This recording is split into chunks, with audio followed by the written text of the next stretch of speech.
Ladies and gentlemen, this is the third year that the European Commission awards the European Access City Award.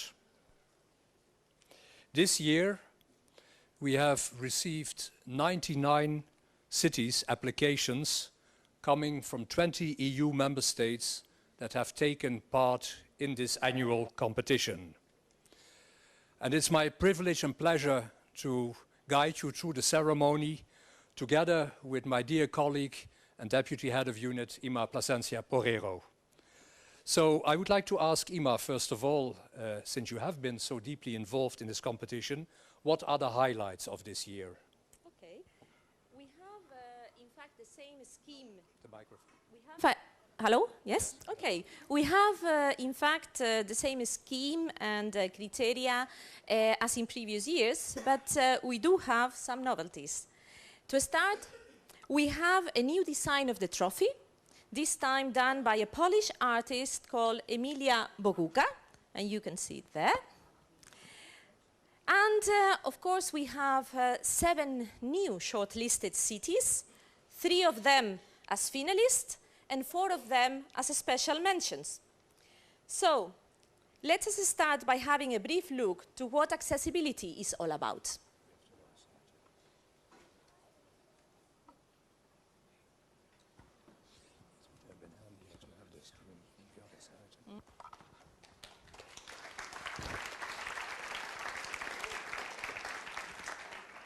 Ima, can you explain to me and to the audience how the selection procedure was organized?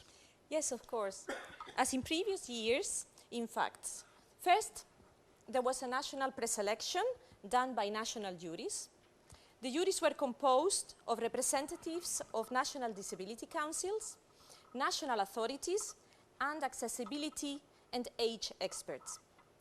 I would like now to thank the national disability councils for the good cooperation and the European Disability Forum for its support in the organization of the national juries.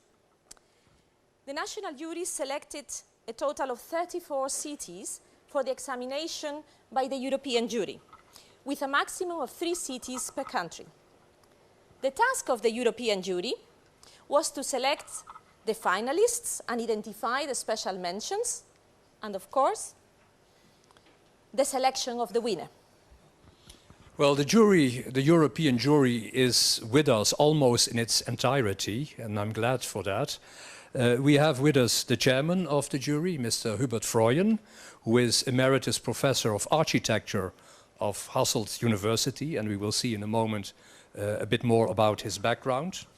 We have, of course, with us Immaculada Plasencia Porrero, who has from the very beginning also been a member of the jury and a driving force of this award. Silvio Sagramola was here, but I don't see him anymore. We have Anne Vrij, who is international specialist on transport needs of disabled and older people. We have Fiona Lula Rogerson, who is the director of the International Union of Architects and the work program Architecture for All for Western Europe. We have Luis Azevedo from the Technical University of Lisbon, and Jesus Hernandez Galan, who is Accessibility Director at the ONCE Foundation. We have one jury member missing, and that is Julia Wadou from Age Platform Europe. So as Johan said, we are happy to have with us the chair of the jury, Mr. Hubert Freuen. And we would like to invite him to join us here with us. Please.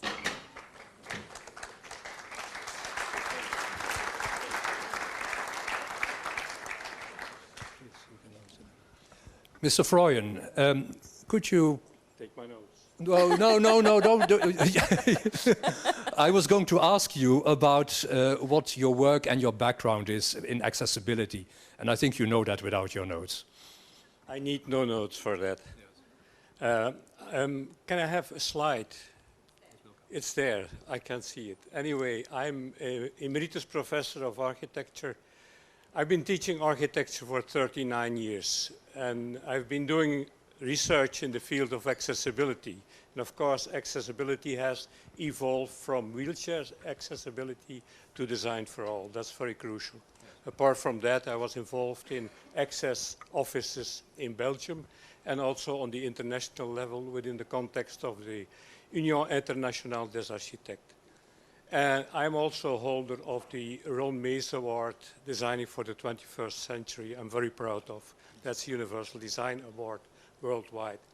And last but not least, I'm a disabled person myself. I'm proud of that. And I call myself, as you can see on the screen, a student of disability. I've learned a lot in universities. I've learned a lot in my research. But basically, most of it I learned from being a disabled person. And I'm very happy I could contribute to this jury from this perspective. So how did you work with the jury, and how was the preparation going? I very much enjoyed the fact, I was honored to be invited, first of all. I learned an incredible lot. The reason is that there is no perfect city. We all have this utopian idea of cities being more accessible gradually in the future, but the ideal city does not exist. What we have seen in these jury sessions is bits and pieces of progress people make in their cities. And putting this puzzle together gives us a glimpse of what a utopian city could be. And that's the background, and that's the bottom line of this jury session for me. Apart from that, we did some very serious work. Okay. Thank you very much. Well, we will see in a moment some of those pieces that together perhaps can make our European cities more accessible. Thanks very much. So it was an encouragement. Okay, thank you very much, Salzburg. We would like now to pass to the attribution of the special mentions. Since last year, the European jury decided to attribute special mentions for each of the key accessibility areas covered within the award to a city that has distinguished itself for a particular achievement in that area. Well, as mentioned already, we are particularly grateful to the European Disability Forum for its support in organizing the national juries and also for participating in the European jury. I would therefore like to invite Mrs. Erzsébet Földessy, who is Vice President of EDF, to come forward, to come to the pulpit and to make a statement on behalf of EDF and say something about the involvement of EDF in this award. Thank you so much. Thank you, everybody. The European Disability Forum considers that an accessible environment is a must to the realization of the rights of persons with disabilities to fully participate in all areas of life and to independent living. When disabled people participate either as citizens or students or employers or employees or decision makers, then everybody benefits. Cities taking measures to provide access to the physical environment, to communication and information services, to transportation, they are already contributing to the realization of the rights of persons with disabilities. The Accessibility Award ceremony is a very good tool to promote cities who are very much committed and who act the most in the field of the accessibility improvement of the cities. The disability movement supports this ceremony because it allows the promotion and sharing the good practices of some countries, and maybe it can be an inspiration for the others. Organizations of people with disabilities took active part in the overt ceremony and in the overt competition because they were included in the national jury and also in the European one. And then sometimes it was up to their decision. They chaired the national juries. We should not forget that accessibility is of economic importance. It benefits not only for persons with disabilities, but also the aging population, parents with small children, and also those millions of Europeans who have minor or temporary disability. And accessibility is very important for Europe as well, because if Europe would like to go beyond the crisis by delivering growth, then disabled people can participate.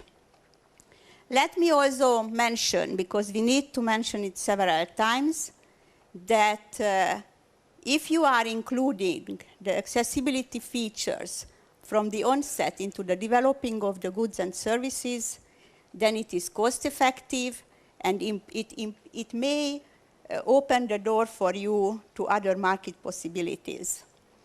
Let me call your attention that disabled people's organizations are prepared and ready to be in partnership with the cities in their work. And let me finally congratulate to the winner, which we will learn very soon, and to all the participants of this competition, emphasizing that with their work, each and every one of us is a winner. Thank you. Thank you. Thank you very much. Thank you very much. We will now proceed with the special mentions that have been awarded by the European jury. It's my pleasure to announce the special mention for transport that will be attributed to the city of Gdynia in Poland.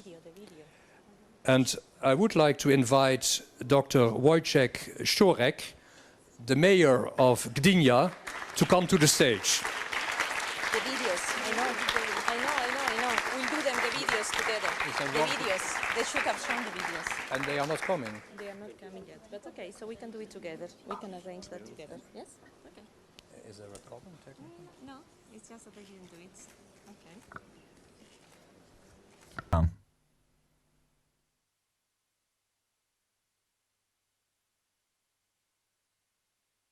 Traffic has been reduced thanks to good public transport and bicycle paths. The city provides access to leisure, for instance playgrounds, fitness parks for the elderly people, and adapted sports centres. Pamplona has eliminated architectural barriers, ensuring accessibility with the installation of special lifts, ramps, and bridges.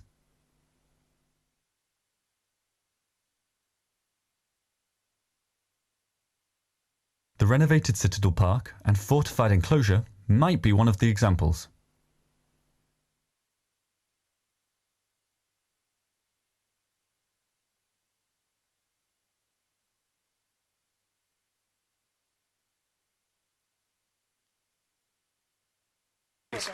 I would like to invite all the 4 cities to come together for a group photo with Mrs. Elizabeth Voldeschi. They all have, as you have seen, really deserved this special mention in one of the key areas of accessibility.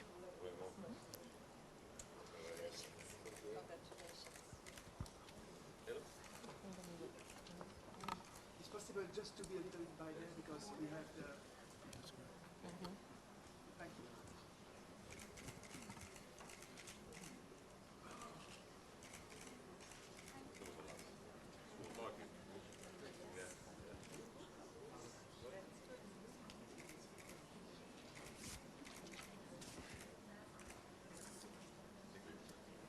Thanks. Very nice pictures. I would like to invite all of you now to return to your seats, because we come close to the most exciting part of the ceremony, and you will introduce that, Ima. Yes. Now we are coming to the final. Out of the 34 national candidates, the European jury has selected 3 cities as finalists. All the 3 cities have developed comprehensive plans to address accessibility in the 4 key domains covered by the competition. Those cities are, in a strictly alphabetical order, Berlin from Germany, Nantes from France, Stockholm from Sweden, and I would like to invite the representatives of the 3 finalists to come to the podium and take a seat, please. Let's give them an applause. Is that op milieu? Johan, you need to invite Redding in the meantime, please.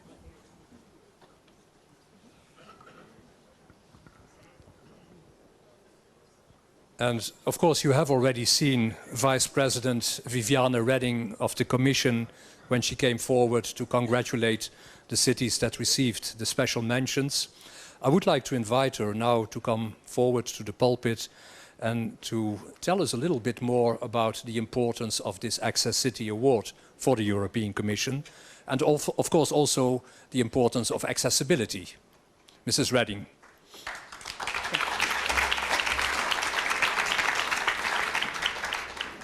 Ladies and gentlemen, it is the third time that we come together in order to honor those who have done something very special. They have been thinking about all their citizens, not only about the vast majority of them, but also about those who need a special help. And I know that assuring accessibility is not only an easy job. We are very proud of our cultural heritage in Europe, for instance. Beautiful buildings from the Middle Ages sometimes. Well, that's wonderful, but how to make them accessible? And that is why I am so grateful that there are architects who are thinking not only about new buildings, but also how to integrate into our old buildings all the accessibility needs. And I think also we should not be stopped by the financial crisis. We should not see accessibility as a burden, and that is also why we need to see the good examples. We all the cities in Europe need to see those good examples, and they need to understand that having accessible cities is a business opportunity. So thank you for the examples which you give. And thank you also for leading the way. You are the real pioneers who help us to show to others how important it is to have accessibility established everywhere. Infrastructure, both physical and information infrastructure, determines the way we live, not only with others, but together, as one, in our supermarkets, in our libraries, in our cinemas, in our trains, in our leisure parks, accessible for everybody.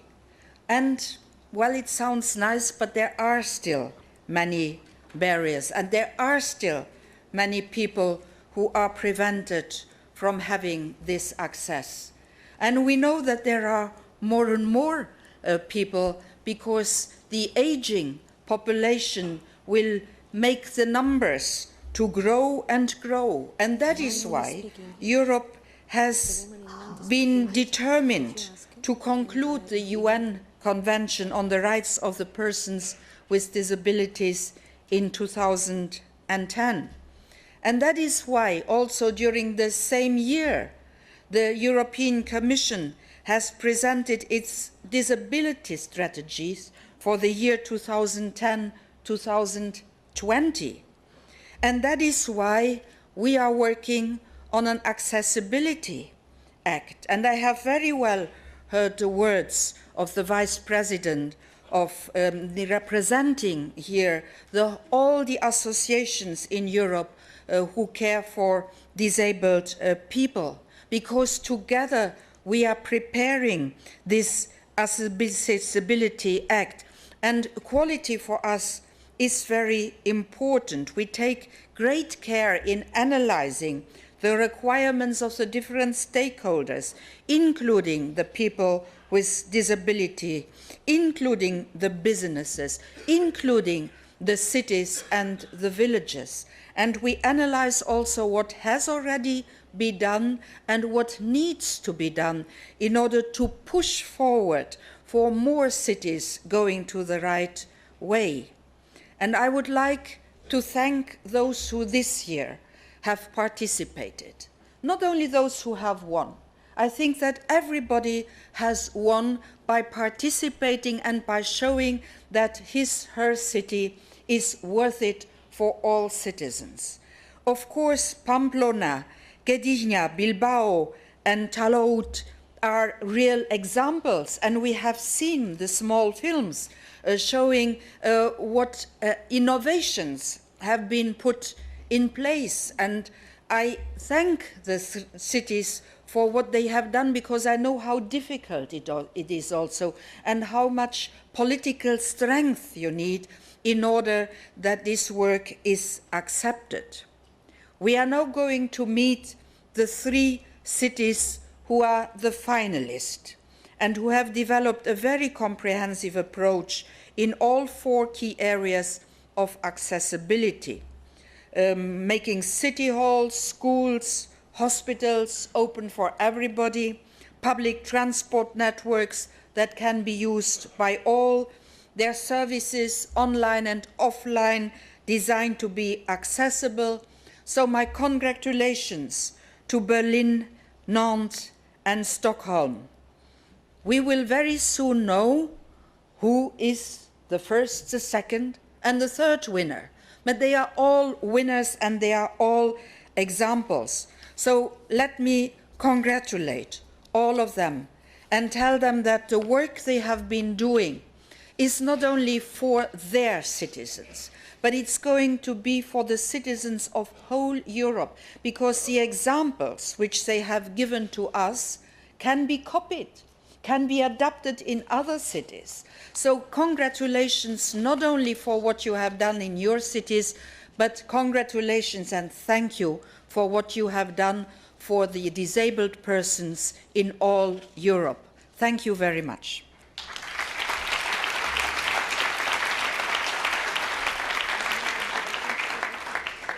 Thank you. Thank you. Thank you.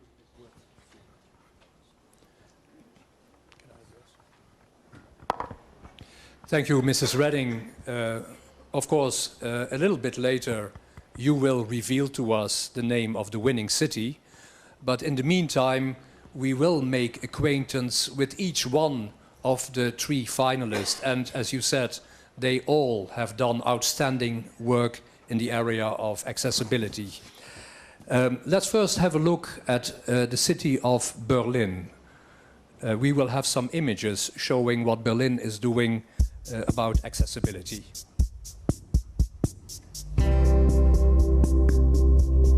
Berlin, the city of 3.5 million inhabitants, faced enormous challenges to create a barrier-free environment while reuniting eastern and western halves of the city, having 2 different transport systems and construction plans. Berlin launched several programs to enhance accessibility in the city. For example, the Barrier-Free Building Coordination Office has been acting as an advice centre and central partner for private and public builders since 2000. The complexity of a large city is managed in a systematic way. That was a very interesting example, the last one, but I would like to ask Mrs. Hella Dunger-Löper, who is Berlin's Commissioner for European Affairs.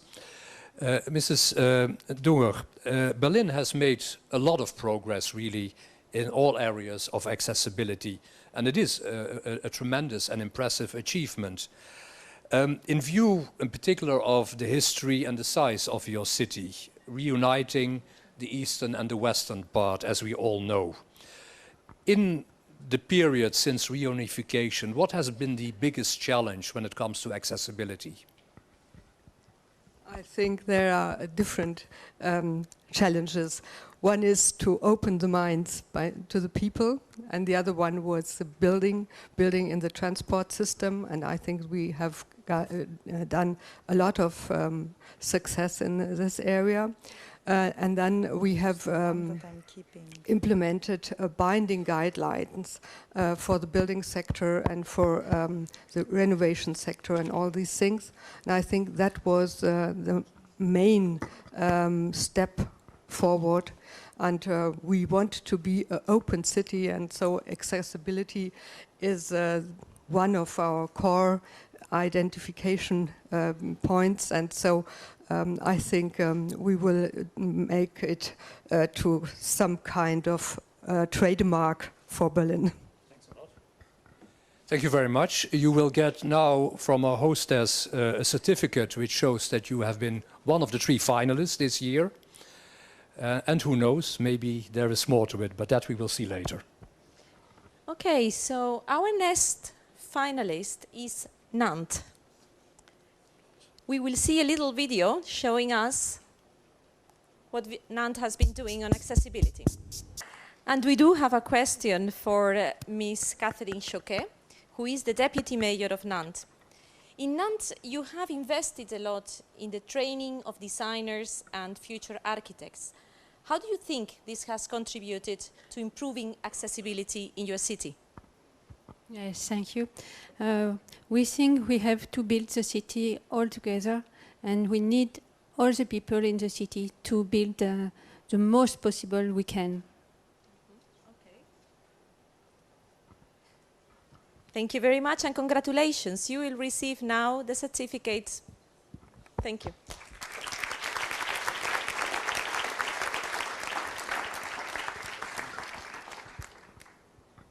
We now move to our 3rd finalist, the Swedish capital of Stockholm. Let's first have a look at some of the images. Abilities to make an inventory of locations and areas in order to increase accessibility in public spaces. It led to several changes in Stockholm. For example, 65% of the inner city's pedestrian crossings were reconstructed and now feature access ramps for people with disabilities and contrast marking for people with impaired vision. Public toilets were built or adapted to allow use by people with disabilities. Children. I would like to ask a question to Mrs. Eva Samuelsson, who is Vice Mayor for Social Affairs of Stockholm. Mrs. Samuelsson, of course, Stockholm has a certain reputation, a good reputation for its long-term strategic planning on accessibility. How do you ensure that your actions on accessibility are sustainable? You have your plan, we saw it already, but is that the secret of your success? Thank you very much. For many years we worked with accessibility as a project in Stockholm, and we pointed out special money for it. But since we took this program in the City Council 1.5 years ago, it's obliged for all committees and all boards in the Stockholm city that they have to point out 3 activities for every goal. And it's in the budget. They can't say we didn't do it. So therefore we can follow it up very close. Thank you very much. That's a very useful tool. I think you, of course, also have reserved your certificate of finalist of this Access City Award.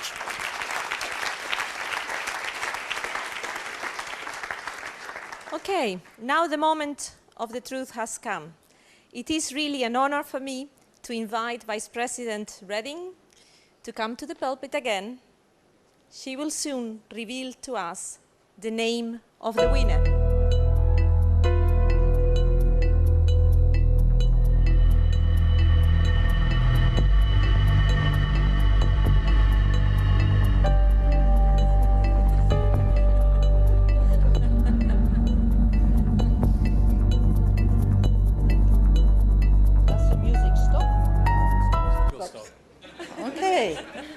Because nobody wants the music now. Everybody wants to know the winner.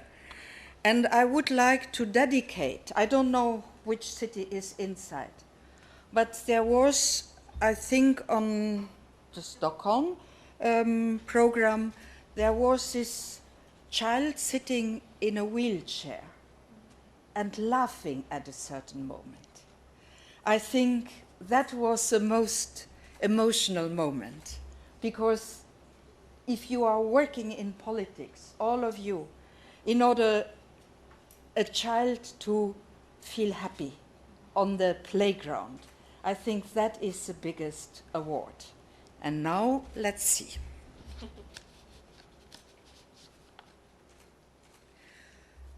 Berlin! Wundervoll! Alles Gute!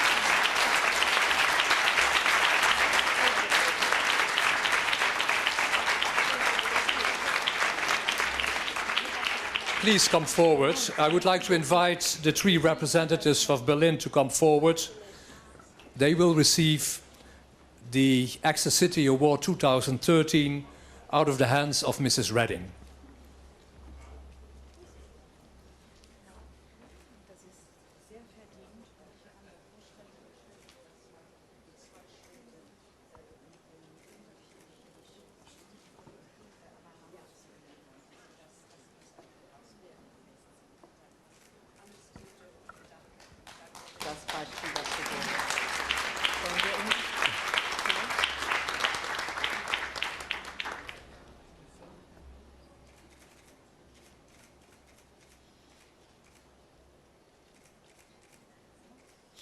May I ask a question, Mrs. Hella Dunger-Loper?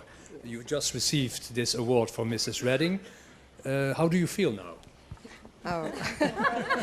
We are very, very proud being awarded, but we know very well we have done a lot, but we have a lot of challenges for the future, and that's a very, very important step for us, and I think it will help us very much in the city and in the land of Berlin to concentrate again the minds on this issue. Well, that was exactly the idea of this Access City Award. I would like to invite the representatives of the two other finalists also to join us here together with Mrs. Redding, because I think you also deserve to show at home the nice pictures of this ceremony here in Brussels. So please come all forward. We will have some festive music also commemorating the winning city, and we hope to find a space where all of you can stand together with Mrs. Redding.